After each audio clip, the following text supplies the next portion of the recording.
Welcome to day मैं मनीष राजा classes में आपका स्वागत है। एक बार फिर से हम आपके लिए गए क्लास 12 का बहुत ही महत्वपूर्ण टॉपिक जिसका नाम है पुष्पिपादोपमल्यांग की जनन, जिसके अंतर्गत हम पढ़ने यानी निषेचन पश्य घटनाएं।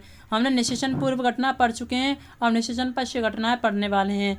इसमें क्या होता है, निषेचन पश्य घटना निषेचन हो जाता है, उसके बाद जो हमारा फल बनता है उसमें नष्ट हो जाने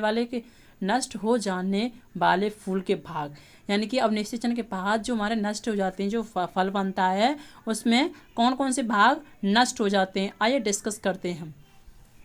हमारा एक वायुदल ये हमारा नष्ट हो जाता है, एक हमारा दलपुंज ये भी नष्ट हो जाता है, और हमारा पुंकेसर होता है ये भी हमारा नष्ट हो जाता है, और हमारे जो वर्तिका और वर्तिकाग्र दोनों नष्ट हो जाते हैं। और जो हमारे प्रतिमुख कोशिका और जो सहायक कोशिका दोनों मिलकर हमारा भ्रूणकोश बनाती हैं।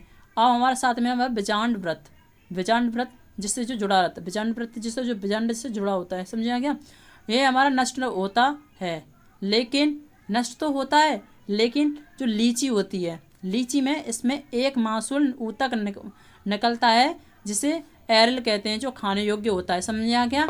ये बीजांड व्रत नष्ट तो हो जाता है, बट हमारी जो लीची होती है उसमें ही हमारा नष्ट नहीं होता, यह मांसल ऊतक के रूप में निकलता है, जो कि हमारा एरिल कहलाता है। एरिल क्या होता है?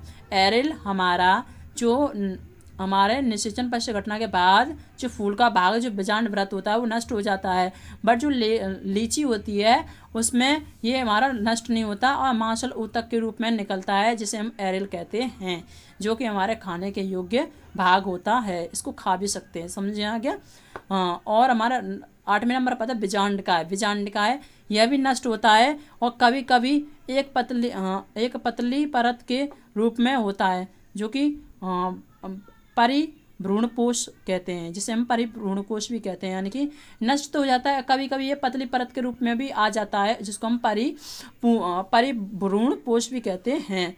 अन्य पुष्प के भाग जो नष्ट नहीं होते, यानी कि ये तो हमारे जो नष्ट हो जाते हैं, अब ये हमारे जो नष्ट नहीं होते, जो कि हमारा अंडाशय हमारे निषेचन के बाद क्या बन जाता है, अंडाशय बाद में क्या हो जाता है, फल बन जाता है। अंडाशय से क्या बनता है, फल। अंडाशय वित्ती से क्या बनती है, फल वित्ती। बीजांड से क्या बन जाता है, बीज। और बाह्य अध्यावरण से क्या बनता है, बीज चोल। क्या बनता है, बीज चोल। और अंत्य अध्यावरण से क्या बनता है, अंत्य कवच, जो कि हम टैगमैन भी कहते हैं इसको। क्या कहते हैं, टैगमैन किसे कहते हैं, अंत्य चोल, जो कि हमारे निषेचन के बाद पुष्प का भाग जो होता है बाह्य अध्यावरण नहीं अंत्य अध्यावरण, जो कि हमारा अंत्य कवच में बदल जाता है, इसको हम टैगमैन भी कहते हैं। और बीजांड द्वार क्या होता है, बीजांड द्वार भी हमारे बीज के रूप में होता है, यानी कि बीजांड द्वार बीज के रूप में बाहर आता है, समझ आ गया। और युग्मनज से हमारा भ्रूण बनता है, और हमारा प्राथमिक भ्रूणपोष से हमारा भ्रूणपोष बनता है। तो आप इसको मैं एक बार और दिखाता हूँ आप इस तरीके से देखिए। जो हमारे नष्ट हो जाते हैं, नष्ट हमारे सारे भाग हो जाते हैं, जैसे हमारे बादल हो जाता है, यानी कि निषेचन के बाद जो फूल के भाग जो नष्ट हो जाते हैं वो कौन कौन से होते हैं, बाह्य दलपुंज, पुंकेसर, वर्तिका।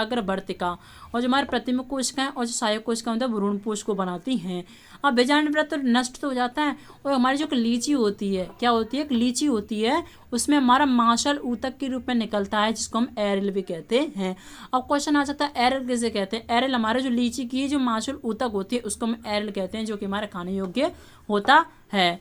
अब आता है बीजांड का नष्ट तो होता है, कभी कभी हमारी पतली परत के रूप में भी बाहर आ जाता है, जिसको हम परिभ्रूणकोश भी कहते हैं।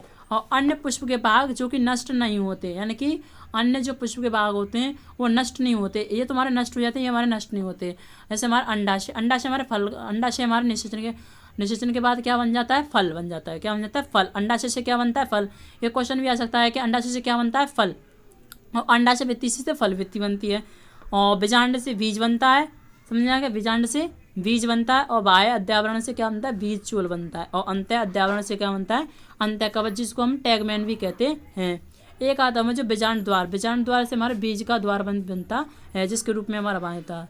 और जो हमारा युग्मनज होता है, युग्मनज हमारे भ्रूण का निर्माण करता है, यानी कि युग्मनज बनेगा तभी तुम्हारा भ्रूण बनता है। और जो हमारा प्राथमिक भ्रूणपोष होता है और भ्रूणपोष, तो आई होप आप समझ चुके होंगे। जो प्राथमिक भ्रूणपोष होता है वो हमारा निषेचन के बाद में कैसा बन जाता है, भ्रूणपोष में बदल जाता है। भ्रूणपोष का कार्य क्या होता है, भ्रूण को पोषण प्रदान करना। तो आई होप आप इसके बारे में जान चुके होंगे। आइए वीडियो की देरी ना कर वीडियो को समाप्त करते हैं। अगर वीडियो पसंद आए तो प्लीज़ हमारे चैनल को सब्सक्राइब करें और लाइक शेयर करना ना भूलें, क्योंकि आप सब्सक्राइब करेंगे तो हमारी जो आने वाली वीडियो उनकी नोटिफिकेशन आपके पास आ जा चुके, क्योंकि आप उसको नोटिफिकेशन को प्राप्त कर सकें। इसलिए हमारे चैनल को प्लीज़ सब्सक्राइब कर लें आप नए हो तो हमारे चैनल पर, और लाइक करना ना भूलें और शेयर करना तो बिल्कुल ना भूलें, क्योंकि शेयर करेंगे तो अपने दोस्तों के साथ वो भी इनका फ़ायदा उठा सकें।